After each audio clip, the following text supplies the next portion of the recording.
kita berhasil memenangkan pertandingan debat tersebut. Nggak cuma menang juara satu aja, tapi juga pembicara terbaik. Dan salah satu strateginya Rocky Gerung itu yaitu menjatuhkan mental lawannya dan juga mengajukan pertanyaan yang opsinya itu hanya ya dan ya.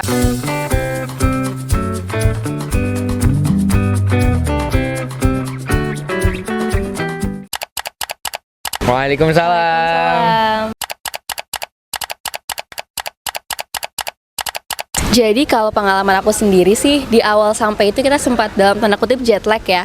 Jadi aku sendiri sih sempat masuk angin, terus ngerasa pusing-pusing dan kurang siap aja untuk dua babak pertama yang dilaksanainnya itu sore sampai malam gitu. Tapi alhamdulillah kita dapat hasil yang cukup memuaskan gitu ya. Dan di akhir udah ngerasa lebih fit dan lebih siap lagi tampil. Di semifinal dan final terutama kita ngerasa paling maksimal di situ. Wah, itu lawannya mantep-mantep banget ya. Dari awal pertama kita sampai aja di babak satu kita langsung ngerasain kayak wah, lawan ini kayak kita belum pernah nih ngerasain selama kita lomba-lomba selama ini, lomba debat nggak pernah nih ngerasain kalau lawan sekuat ini, segacor ini gitu. Tapi alhamdulillah di babak 1, 2, dan 4, 5 kita berhasil memenangkan pertandingan debat tersebut. Ada dua pembicara dari sekolah kita, yaitu SMA Islam PB Sudirman II Bekasi, dan satu lagi itu dari SMA Presiden di Cikarang. Sebenarnya kalau menyentuhkan visi misi kan pasti visinya kita untuk menang gitu ya. Nggak cuma menang juara satu aja, tapi juga pembicara terbaik. Jadi kalau visi itu kita udah sama. Cuma kalau misalnya cara eksekusi, mulai dari case building sampai penyampaian argumen dan juga selama proses latihan, itu kita ada beberapa adaptasi gitu.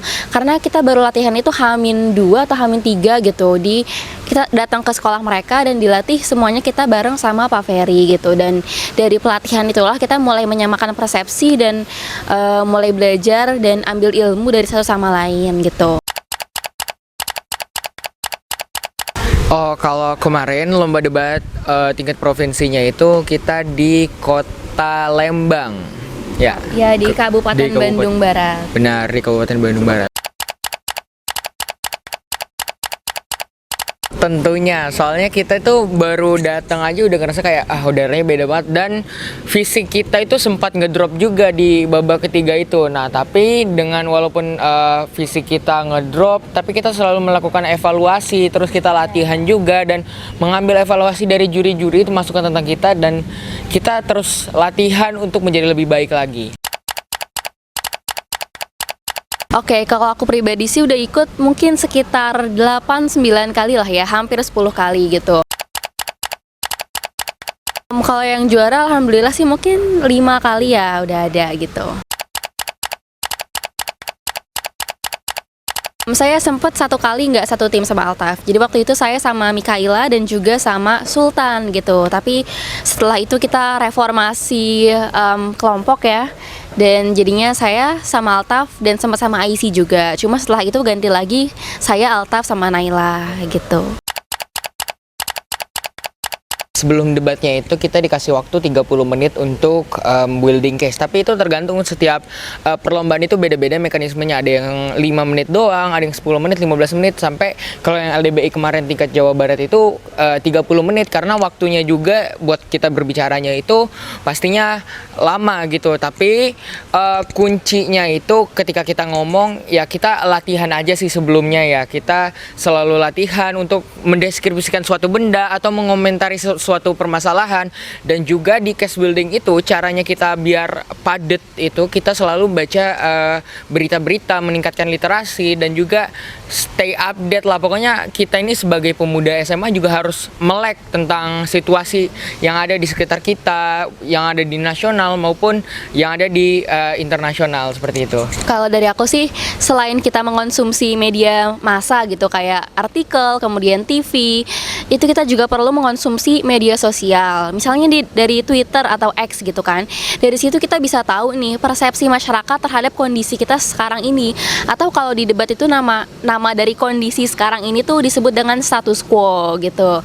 Nah, dengan kita ngelihat persepsi masyarakat tentang misalnya pilkada nih, kita jadi paham sama status quo yang ada dan bisa kita angkat di debat nanti dan nambah wawasan kita sama nambah persepsi kita tentang suatu mosi atau suatu isu yang dijadikan masalah dari suatu debat gitu. Benar. Jadi kalau di debat itu kita bisa belajar banyak hal, karena jujur aja aku sih ketika ikut lomba debat yang tadinya aku banyak gak tahu sesuatu tentang dunia ini, tapi ketika ikut lomba debat pengetahuannya itu kita benar-benar nambah banget, karena setiap kita debat kita itu kan adu argumen, adu pikiran, pastinya ada pikiran-pikiran lawan juga yang belum pernah kita ketahui, dan juga bagaimana bisa sesuatu yang mungkin menurut masyarakat itu salah bisa kita bisa kita bela gitu.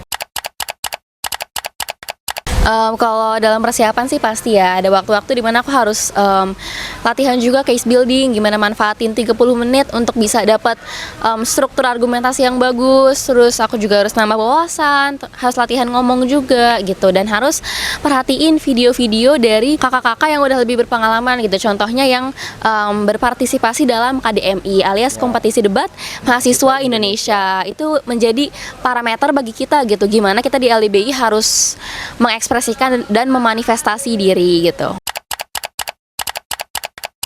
Kalau aku sih sebenarnya itu pendapat pribadi, tapi biasanya kita mengambil referensi itu dari kompetisi debat mahasiswa Indonesia atau KDMI, atau ya kakak-kakak kita yang sudah berpengalaman sebagai mahasiswa, dan mereka itu cara berbicaranya, lalu cara menyusun argumentasi dan cara mengeluarkan argumentasinya itu tertata rapi banget. Dan kita sempat mendapatkan rekomendasi dari salah satu juri di LDBI Jawa Barat kemarin, yaitu nama pembicaranya Ikadek Arya Divananda. Nah, itu best speaker di KDMI tahun 2024 ini. Dan tak lupa juga juri-juri kita di LDBI Jawa Barat kemarin itu juri-jurinya sudah tingkatnya internasional, teman-teman. Ada yang pernah jadi juri WSDC atau World School Debating Championship. Jadi itu tingkatnya udah tingkat dunia, dan ada juga yang WSDC di Vietnam juga. Ada juga yang jadi juri NUDC, ada juga yang jadi juri best juri di KDMI juga ada kemarin. Dan insya Allah ntar di bulan Oktober kita mengundang mereka untuk menjadi juri di lomba debat di sekolah kita, yaitu di Pekan Bahasa dan Seni atau Kansas di LDBI Kansas. Nanti ada juri-juri tersebut, guys. Jadi teman-teman yang belum join Kansas jangan lupa langsung join, karena ya juri-jurinya itu udah juri-juri tingkat dunia, guys. Ya, betul. Sekalian promosi juga ya, karena kan aku sama Altaf ini sama-sama pengurus Duta Literasi gitu, dan di bulan Oktober nanti kita akan ada event yaitu Pekan Bahasa dan Seni Kansas 2.0, di mana kita mengadakan lomba debat bahasa Indonesia dengan juri-juri yang udah tingkat nasional sampai internasional, dan pasti itu bakal ngasih kalian suatu inspirasi dan juga penjurian verbal di mana kalian bisa belajar banyak dari event kita. Coba nih, kayaknya Altaf ini lebih memerhatikan gitu ya kalau soal Rocky Gerung. Oke, jadi kalau Rocky Gerung itu sebenarnya cara berpikirnya bagus banget. Terus tapi dia juga mempunyai strategi-strategi, dan dia juga punya kunci dalam debatnya itu. Kuncinya dia itu sering-sering baca, sering-sering meluaskan pengetahuan lagi, karena kalau kita lihat ketika Rocky Gerung itu debat ya, dia itu punya banyak referensi buku, dan dia juga menyebutkan nama penulisnya sampai dia tahu penulisnya itu pernah baca tulisan siapa aja gitu. Lalu juga tak lupa Rocky Gerung ini juga dosen filsafat di Universitas Indonesia, jadinya pengetahuannya itu sudah tidak bisa diragukan lagi. Dan salah satu strateginya Rocky Gerung itu yaitu menjatuhkan mental lawannya, dan juga mengajukan pertanyaan yang opsinya itu hanya satu gitu. Pertanyaannya bisa salah satu pertanyaan yang opsinya itu cuman ya dan iya, nggak bisa jawab tidak, seperti itu. Sehari-hari itu perlu mengamalkan nilai-nilai Islam gitu, paling minimal sholat lah. Nah, kalau selain sholat, kita juga perlu amalan-amalan lain kayak misal baca surat-surat, terus juga sholat sunnah dan lain-lain. Itu penting sih menurut kami gitu. Benar, karena tentunya seluruh kemenangan kita, kejuaraan kita juga tak lepas dari kekuasaannya Allah. Selalu kita berdoa, selalu kita setiap debat itu, kita lomba debat, kita minta doa dulu ke teman-teman Pangsut. Misalkan dari guru-gurunya, dari teman-temannya, dari Abi Fudail juga biasanya.